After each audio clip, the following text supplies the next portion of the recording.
नमस्कार। पाश्चात्य राजनीतिक विचारकों के अध्ययन की श्रृंखला में आज हम कार्ल मार्क्स के द्वंद्वात्मक भौतिकवादी सिद्धांत का अध्ययन करेंगे।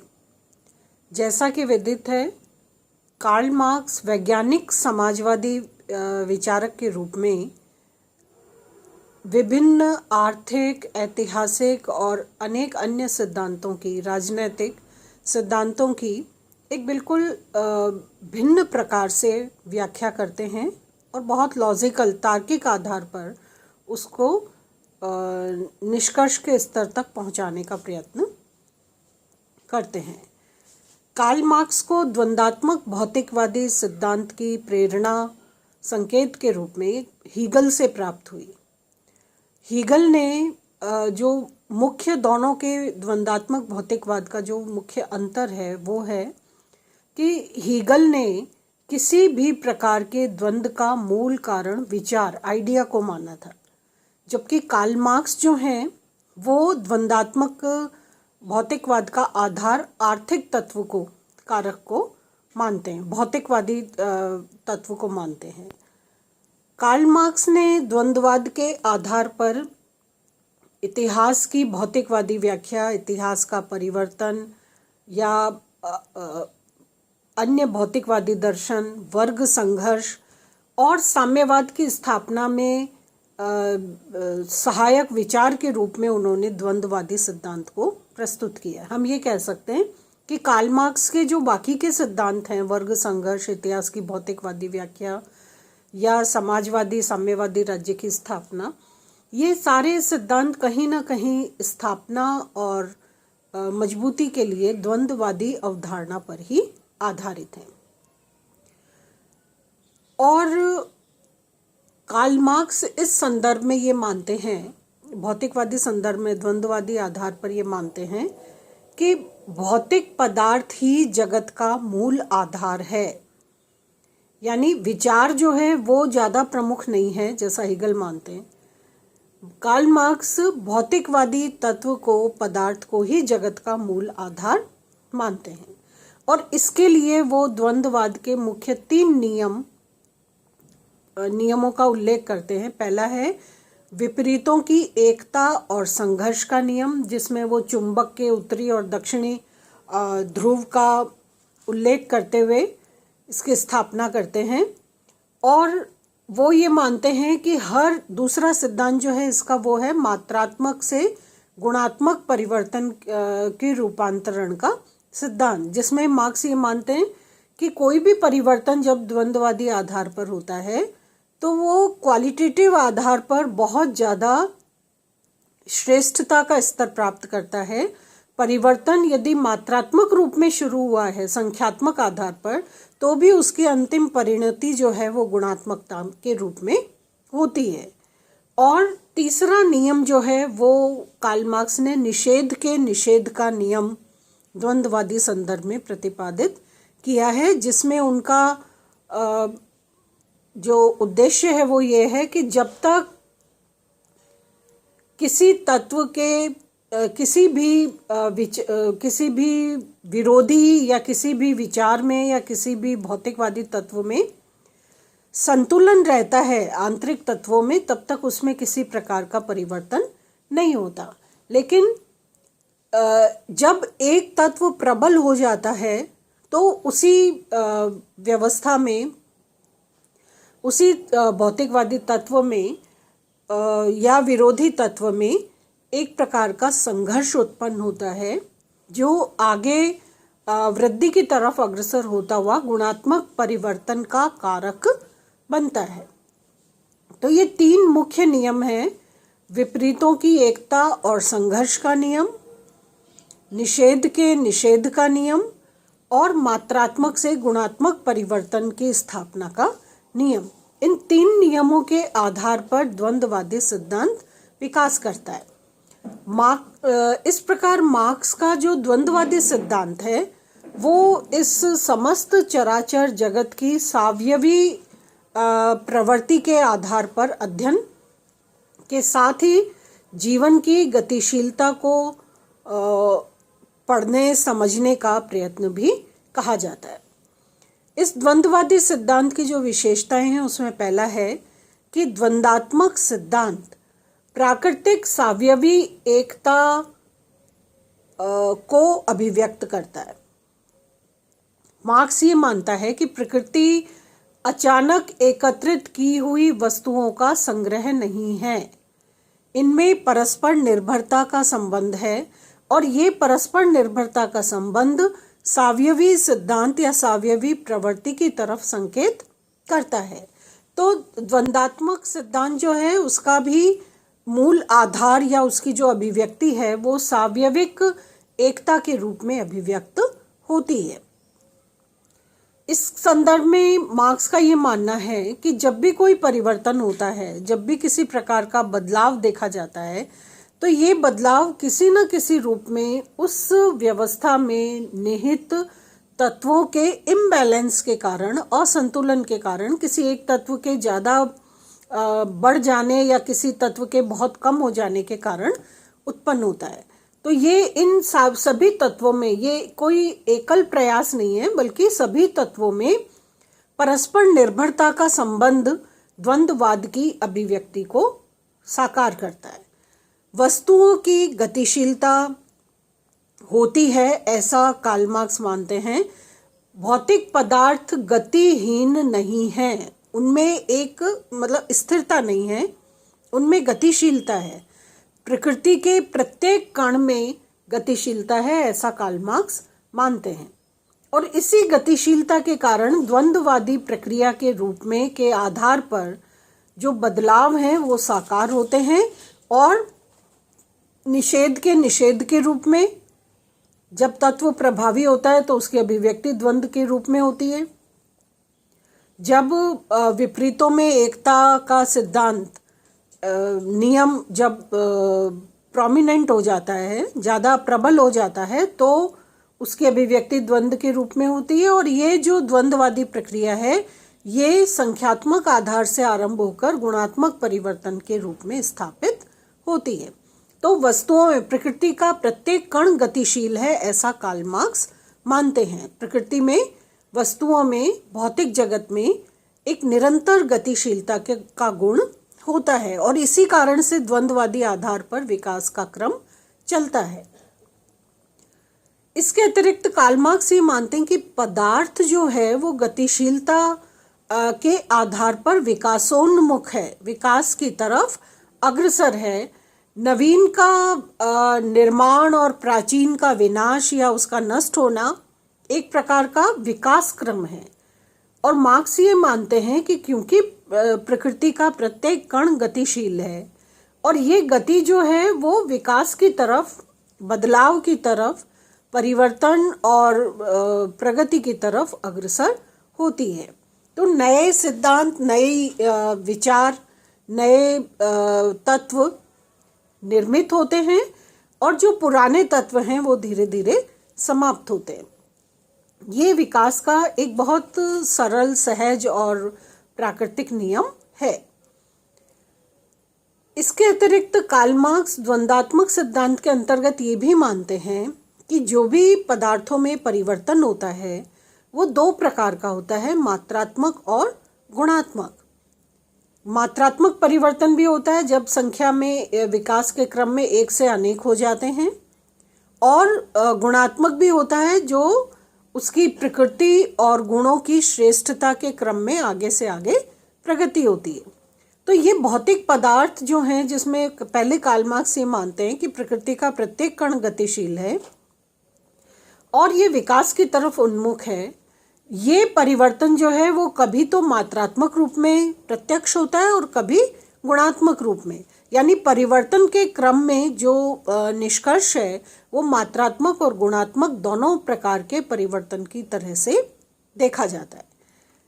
और मार्क्स ये मानते हैं कि प्रत्येक वस्तु का अपना आंतरिक विरोध होता है और इसी आंतरिक विरोध के दबाव के कारण, उसके असंतुलन के कारण सकारात्मक या नकारात्मक प्रकार के परिवर्तन परिणाम के रूप में प्राप्त होते हैं।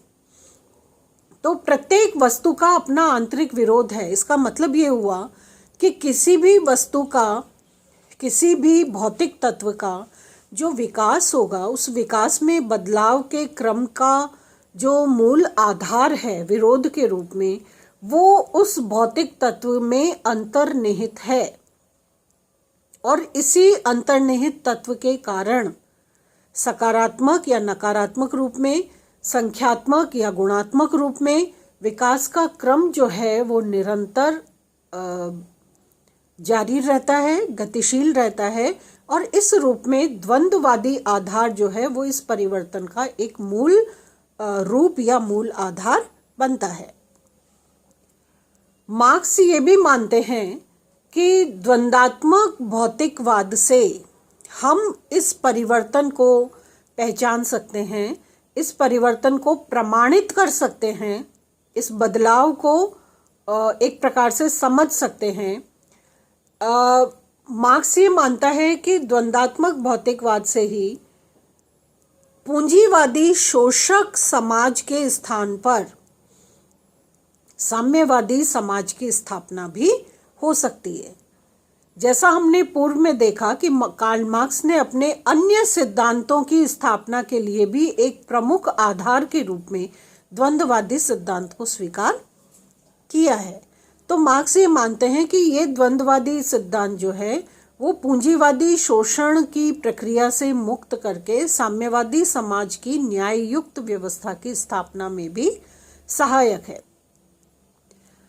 और मार्क्स का ये मानना है द्वंद्ववादी सिद्धांत के आधार पर कि प्रत्येक युग में दो या दो से अधिक आर्थिक शक्तियों के मध्य विरोध रहता है और इस विरोध के कारण ही विकास होता रहता है। विरोध के कारण विकास यानी द्वंद्ववाद के पीछे आर्थिक शक्तियां होती हैं और इन्हीं आर्थिक शक्तियों में द्वंद्व के आधार पर, संघर्ष के आधार पर आर्थिक और अन्य प्रकार का विकास होता है। तो कार्ल मार्क्स ये मानते हैं कि आर्थिक शक्तियों में विरोध के कारण ही सारा जो दृश्य है या व्यवस्थाएं हैं वे परिवर्तित होती हैं और इस द्वंद्व का जो मूल कारण या आधार है वो या मूल तत्व कह सकते हैं हम, वो आर्थिक तत्व है। और इस संदर्भ में जैसा कार्ल मार्क्स ने अपने द्वंद्ववादी सिद्धांत में ये स्वीकार किया कि परिवर्तन मात्रात्मक और गुणात्मक दोनों आधार पर होता है, लेकिन मार्क्स ये कहते हैं कि मंद गति मात्रात्मक परिवर्तन की अपेक्षा तीव्र गति गुणात्मक परिवर्तन हमेशा श्रेष्ठ होते हैं। इसलिए यदि कुछ बाहरी प्रयास अधिक सक्रिय करके हम मंद गति मात्रात्मक परिवर्तन की बजाय तीव्र गति गुणात्मक परिवर्तन को प्राप्त कर सकते हैं तो हमें ऐसा कर लेना चाहिए। ऐसा कह के कार्ल मार्क्स एक प्रकार से क्रांति के औचित्य को स्वीकार करते हैं। मार्क्स ये मानते हैं कि गुणात्मक परिवर्तन को प्राप्त करने के लिए यदि क्रांति भी किया जाना आवश्यक लगता है तो क्रांति संचालित करनी चाहिए, क्योंकि मार्क्स ने जो संख्यात्मक परिवर्तन है उसके स्थान पर गुणात्मक परिवर्तन की श्रेष्ठता को स्वीकार किया है। साथ ही साथ कार्ल मार्क्स ये मानते हैं कि द्वंद्ववाद द्वारा वर्ग संघर्ष की अनिवार्यता स्थापित होती है। यानी द्वंद्ववाद के आधार पर जो आर्थिक तत्व हैं वो गतिशील होते हैं और इन आर्थिक तत्वों के आधार पर वर्ग का निर्माण होता है। समाज में जितनी प्रकार की आर्थिक शक्तियां और उनके केंद्र होंगे उतने ही वर्ग हो जाएंगे और इनके मध्य परस्पर संघर्ष अनिवार्य हो जाता है। और कार्ल मार्क्स ने इस द्वंद्ववादी आधार को स्पष्ट करने के लिए मूलतः इसके 3 चरण बताए हैं। मार्क्स ये मानता है कि जब भी कोई विकास का क्रम आरंभ होता है तो उस क्रम में पहली स्थिति होती है वाद। ये वाद एक मौलिक रूप में कोई अवधारणा है, कोई विचार है, कोई भौतिक तत्व है, किसी भी रूप में अभिव्यक्त कोई संस्था है। कुछ समय के पश्चात इस वाद में ही अंतर्निहित विरोधी तत्वों के कारण एक संघर्ष उत्पन्न होता है, जिसका उसका विरोध होता है। वो दो पक्ष में या अनेक पक्षों में विभक्त होता है और ये परस्पर वाद और प्रतिवाद जो संघर्ष की स्थिति है, ये संघर्ष की स्थिति एक दूसरे चरण यानी प्रतिवाद की स्थापना करती है। थोड़े समय तक संघर्ष के बाद ये प्रतिवाद स्थापित होता है, एक नया विचार, परिवर्तन से युक्त विचार स्थापित होता है और उसके बाद वाद और प्रतिवाद में संघर्ष के उपरांत जब वाद की स्थिति विरोध की होती है, वाद स्थापित होता है मौलिक विचार के रूप में, इसमें विरोध होता है तो एक प्रतिवादी स्तर कायम होता है और वाद और प्रतिवाद में संघर्ष के उपरांत एक पुनः ओरिजिनल या एक बहुत और मौलिक विचार संवाद के रूप में, सिंथेसिस के रूप में अभिव्यक्त होता है। मार्क्स ये कहता है कि ये तीन क्रम में सीढ़ी नुमा आधार पर विकास होता है, वाद, प्रतिवाद और संवाद। लेकिन ये संवाद की स्थिति हमेशा के लिए स्थिर या स्थायी नहीं होती। कुछ समय के बाद यही संवाद अंतर्निहित तत्वों में विरोध के कारण वाद के रूप में परिवर्तित हो जाता है, पुनः संघर्ष होता है, फिर एक प्रतिवाद उत्पन्न होता है। वाद प्रतिवाद में संघर्ष के आधार पर पुनः संवाद की तरह से एक नए परिवर्तन से युक्त तत्व की अभिव्यक्ति और स्थापना होती है। इस तरह से ये द्वंद्ववाद वाद, प्रतिवाद और संवाद के चरण से होता हुआ विकास की तरफ उन्मुख करता है। अब कार्ल मार्क्स के इन सिद्धांत की, द्वंद्वात्मक भौतिकवादी सिद्धांत की आलोचना की जाती है। आलोचक ये कहते हैं कि कार्ल मार्क्स का ये सिद्धांत अत्यंत गूढ़ है, अस्पष्ट है। पदार्थ की गतिशीलता को स्पष्ट करने के लिए द्वंद्ववादी आधार का निर्धारण कार्ल मार्क्स ने किया, लेकिन पदार्थ गतिशील कैसे होता है इसका बहुत सरल या स्पष्ट अभिव्यक्ति जो है वो इस सिद्धांत के माध्यम से प्राप्त नहीं होती। दूसरा, आलोचक ये भी मानते हैं कि संघर्ष जो है वो मानवीय संबंधों में प्रभावपूर्ण होता है, लेकिन ये विश्वव्यापी नियम या संचालक तत्व या चालक शक्ति नहीं है। संघर्ष है और इसकी अभिव्यक्ति होती है, लेकिन इस रूप में संघर्ष के तत्व को बहुत ज़्यादा मतलब सर्वोपरि बता देना व्यवहारिक रूप में उचित नहीं है, क्योंकि संघर्ष मानवीय संबंधों में प्रभावपूर्ण है, उपस्थित है, इससे इनकार नहीं किया जा सकता। लेकिन विश्वव्यापी नियम के रूप में इसकी स्थापना किया जाना या समस्त व्यवस्थाओं के संचालक तत्व के रूप में इसको केंद्र में स्थापित करना उचित नहीं है। इसी प्रकार आलोचक ये भी कहते हैं कि संसार का विकास क्रम जो है वो सिर्फ उत्पादन या आर्थिक शक्तियों के बूते पर नहीं होता। आर्थिक शक्तियों का भी योगदान है, लेकिन उसके साथ साथ अन्य राजनैतिक, सामाजिक, नैतिक, मानवीय अनेक प्रकार की शक्तियां और अनेक प्रकार के आयाम जो हैं वो विकास के इस क्रम का या व्यवस्था का निर्धारण करते हैं। तो मात्र आर्थिक शक्तियों के आधार पर ही विकास का क्रम निश्चित होता है, ऐसा कहना या ऐसा स्वीकार करना आलोचकों के अनुसार गलत है, क्योंकि इससे बाकी शक्तियों की और आयामों की उपेक्षा होती है, जो कि एक व्यवस्था के रूप में यदि देखा जाए तो उचित नहीं लगता। इसके अतिरिक्त कार्ल मार्क्स ने ये माना कि पदार्थ अपनी ही चेतना से अपने विरोधी तत्व को जन्म देता है। अंतर्निहित तत्वों में परस्पर विरोध के कारण परिवर्तन होता है और ये परिवर्तन द्वंद्व होता है और द्वंद्व के आधार पर परिवर्तन होता है और परिवर्तन जो है वो विकास के क्रम की तरफ संख्यात्मक और गुणात्मक आधार से प्रगति करता है।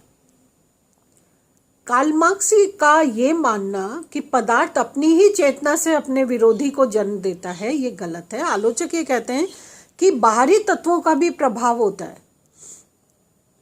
जैसे गेहूं है, गेहूं का दाना जब जमीन में डाला जाता है तो उससे पौधा बनेगा या फसल कैसी बनेगी, ये सिर्फ इस पे तो निर्भर नहीं करेगा कि हमने मिट्टी में गेहूं का दाना डाल दिया और उसमें अंतर्विरोध उत्पन्न होगा और वो पौधे के रूप में सामने आ जाएगा। आलोचक ये कहते हैं कि जो बाहरी तत्व हैं, जैसे उदाहरण के लिए बाहरी तत्व हैं, अगर हम गेहूं के पौधे का उदाहरण देख रहे हैं तो उसमें बीज की क्वालिटी क्या है, उसको खाद कितनी मिली है, हवा पानी मौसम आदि का क्या रुख रहा है, उनकी कितनी केयर हुई है उस फसल की, ये सारे कारक जो हैं वो भी प्रभावित करते हैं कि संख्यात्मक और गुणात्मक परिवर्तन उस गेहूं के दाने का कैसा होगा। इसका मतलब है कि पदार्थ अपनी चेतना से जो अपना एक विरोध स्थापित करता है वो कई बाहरी कारकों पर भी निर्भर करता है, जिसमें पर्यावरण, वातावरण या एफर्ट्स, जो मानवीय आरोपित एफर्ट्स हैं, उनका भी बहुत ज़्यादा प्रभाव होता है, जिनका किसी प्रकार का और कई प्राकृतिक कारण भी होते हैं जिनका किसी प्रकार का उल्लेख कार्ल मार्क्स ने नहीं किया। उसने अंतर्विरोध होता है, अंतर्निहित तत्वों के कारण होता है और उन्हीं से आर्थिक रूप में ये द्वंद्व अभिव्यक्त, आर्थिक शक्तियों में द्वंद्व के कारण जो परिवर्तन है वो अभिव्यक्त होता है। तो इस प्रकार के जो स्टेटमेंट है, आलोचक ये कहते हैं कि ये अन्य तत्वों के योगदान को स्वीकार नहीं करते, इसलिए कार्ल मार्क्स के विचारों की आलोचना की जाती है।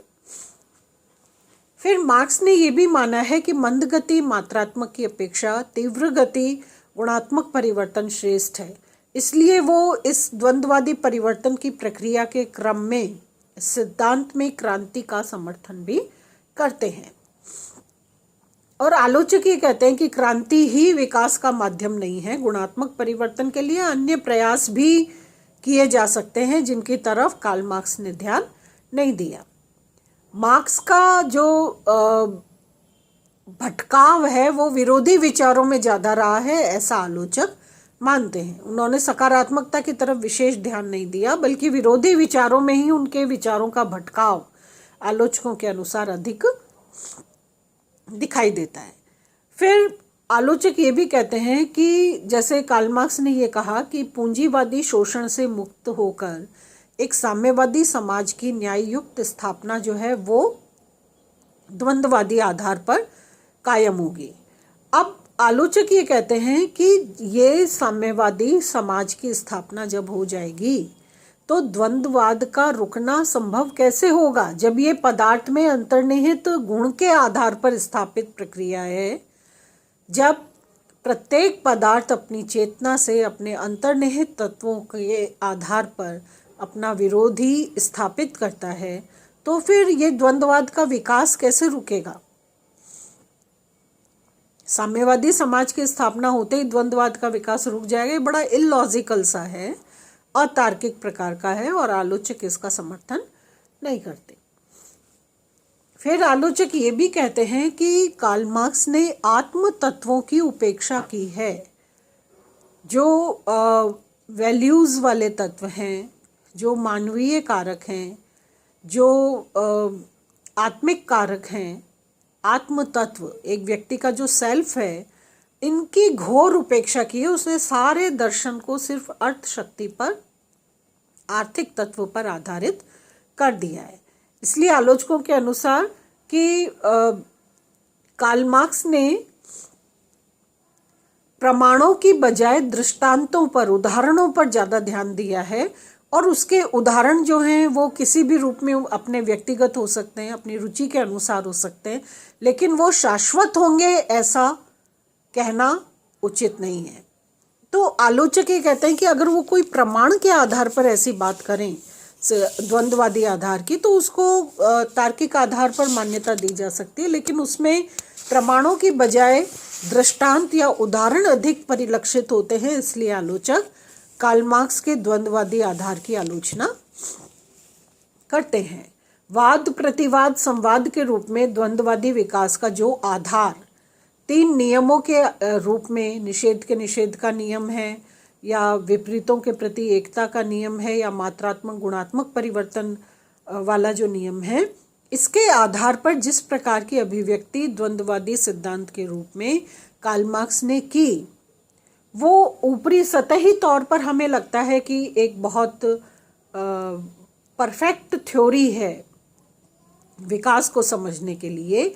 लेकिन आलोचक ये कहते हैं कि जब हम कार्ल मार्क्स के विचारों का विस्तृत रूप में अध्ययन करते हैं तो उसमें कई कमियां और कई ऐसी रिक्तियां समझ में आती हैं जिनके बारे में या तो कार्ल मार्क्स ने ध्यान नहीं दिया, या फिर अपने दृष्टांतों के प्रकरण में उन्होंने इन प्रमाणों की उपेक्षा की है। धन्यवाद।